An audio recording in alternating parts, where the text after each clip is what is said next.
जय श्री कृष्ण। आप सभी का हमारे YouTube चैनल पर हार्दिक स्वागत है। आज के इस वीडियो में आप सभी सुनेंगे माघ मास महात्म के 25वें अध्याय की कथा। आइए सुनते हैं। पिशाच कहने लगा कि हे मुनि, केरल देश का ब्राह्मण किस प्रकार मुक्त हुआ, यह कथा कृपा करके विस्तार पूर्वक कहिए। देवदूत कहने लगा, केरल देश में वासु नाम वाला एक वेद पारंगत ब्राह्मण था। उसके बंधुओं ने उसकी भूमि छीन ली, जिससे वह निर्धन और दुखी होकर अपने जन्मभूमि को त्याग कर देश विदेश में घूमता किसी व्याधि से ग्रस्त होकर मृत्यु को प्राप्त हो गया। उसका कोई बांधव न होने के कारण उसकी अर्ध वैदिक क्रिया नहीं हुई और न ही उसकी दाह क्रिया हुई। इस प्रकार क्रिया के लोप में वह निर्जन वन में प्रेत होकर चिरकाल तक फिरता रहा। शीत ताप भूख प्यास के दुख को हाहाकार करता हुआ वह नंगे शरीर रोता फिरता, परंतु उसको कहीं सद्गति नहीं दिखाई देती थी। सर्वथा दान न देने से वह अपने कर्म फल को भोगता था। जो लोग अग्नि में आहुति नहीं देते, भगवान का पूजन नहीं करते, वे आत्म विद्या का अभ्यास नहीं करते, अच्छे तीर्थों से विमुख रहते हैं।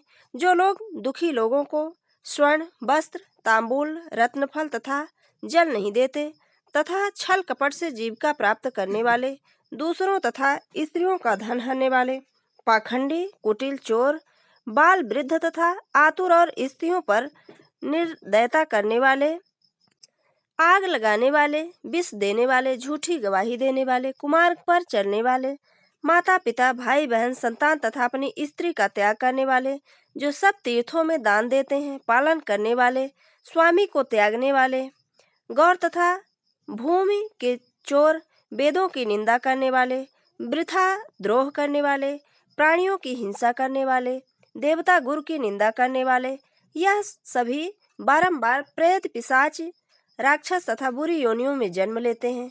अतएव बुरे कर्मों से बचकर धर्म के कार्य तथा यज्ञ दान और तप आदि करने चाहिए, क्योंकि कर्मफल अवश्य में भी मिलता है।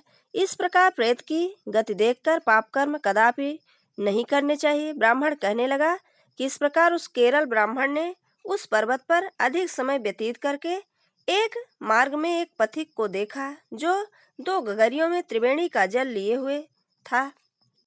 आनंद पूर्वक भगवान के चरित्र का गान कर रहा था। प्रेत ने उसका मार्ग रोककर कहा कि तुम डरो मत, इस गगरी का जल मुझको पिलाओ, नहीं तो मैं तुम्हारे प्राण ले लूंगा। देवदूत कहने लगा कि दुखी दुर्बल नंगे मुरझाए हुए तुम कौन हो, पैरों से पृथ्वी को स्पर्श न करके चलते हो। लोमस जी बोले। प्रेत यह वचन सुनकर कहने लगा कि मेरे ऐसा होने का कारण सुनो। मैंने कभी ब्राह्मणों को दान नहीं दिया, अत्यंत लोभी क्रियाहीन, दूसरों के अन्न से पलने वाला, मैंने कभी किसी को भिक्षा नहीं दी, न दूसरे के दुख से दुखी हुआ। प्यासे प्राणियों को मैंने कभी जल नहीं पिलाया, मैंने कभी छाता जूता दान नहीं किया, न किसी को जल का पात्र दान किया, पान या औषधि किसी को नहीं दी, न मैंने अपने घर में कभी किसी अतिथि को ठहराकर उसका सत्कार किया। अंधे वृद्ध अनाथ और दीनों को मैंने कभी अन्न से संतुष्ट नहीं किया और न ही किसी रोगी को मुक्त किया, न कभी ब्राह्मणों को दान दिया, न कभी अग्नि में हवन किया। बैसाख आदि मास में किसी को ठंडा जल नहीं पिलाया, न ही मैंने बड़े या पीपल को कभी पानी डाला, न ही कोई वृक्ष लगाया, न किसी प्राणी को बंधन से छुड़ाया, कभी कोई व्रत करके शरीर को नहीं सुखाया। इस कारण मेरा पूर्व जन्म सब बुरे कार्यों में व्यतीत हो गया। मेरे पूर्व जन्म में कर्मों से ही मेरी यह गति हुई।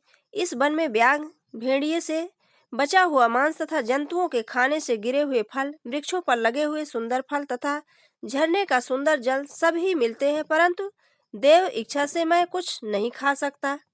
सर्प की तरह केवल पवन भक्षण करके जीवन व्यतीत करता हूँ। बल बुद्धि मंत्र पुरुषार्थ से लाभ हानि सुख दुख विवाह मृत्यु जीवन भोग रोग तथा वियोग में केवल भाग्य ही कारण होता है। कुरूप मूर्ख कुमार्गी निंदित तथा पराक्रम से हीन मनुष्य भी भाग्य से ही राज्य भोगते हैं। काणे लूले लंगड़े नीतिहीन निर्गुण नपुंसक भाग्य से राजा का राज्य प्राप्त कर लेते हैं। पर्वत पर भी बलवान राक्षस पिशाच रहते हैं, जिनमें से कभी कभी कोई कहीं कहीं वन में फिरते हुए अपने कर्म के अनुसार अन्न जल प्राप्त करते हैं, परंतु आपको उनका भय नहीं होना चाहिए, क्योंकि धर्मात्मा पुरुषों की उनकी पवित्रता ही रक्षा करती है। ग्रह नक्षत्र देवता सर्वथा धर्मात्माओं की ही रक्षा करते हैं। यह पिशाच आप जैसे भक्त की तरफ आंख उठाकर भी नहीं देख सकते। जो नारायण भगवान की भक्ति से पवित्र रहता है, उसको प्रेत पिशाच पूतना कोई बाधा नहीं दे सकते। भूत बेताल पिशाच गंधर्व काकिन साकिन ग्रह रेवती यज्ञ मातृग्रह भयंकर ग्रह कृत्या सर्व कुष्मांड तथा दूसरे दुष्ट जंतु पवित्र वैष्णव की तरफ देख नहीं सकते। जिनकी जीवा पर गोविंद का नाम, हृदय में वेद तथा श्रुति विद्यमान है, जो पवित्र और दानी हैं, उनको कभी भय नहीं हो सकता। हे ब्राह्मण, इस प्रकार कर्मों का फल भोगता हुआ मैं यहाँ हूँ, ऐसा सोचकर मैं शोक नहीं करता। एक बार मैं जम्बालिनी नदी के किनारे पर गया था। वहाँ घूमते हुए मैंने सारस के वचनों को सुना था। ये थी माघ मास महात्म के 25वें अध्याय की कथा। आगे का वृत्तांत हमारी अगली वीडियो में। जय श्री कृष्ण। धन्यवाद।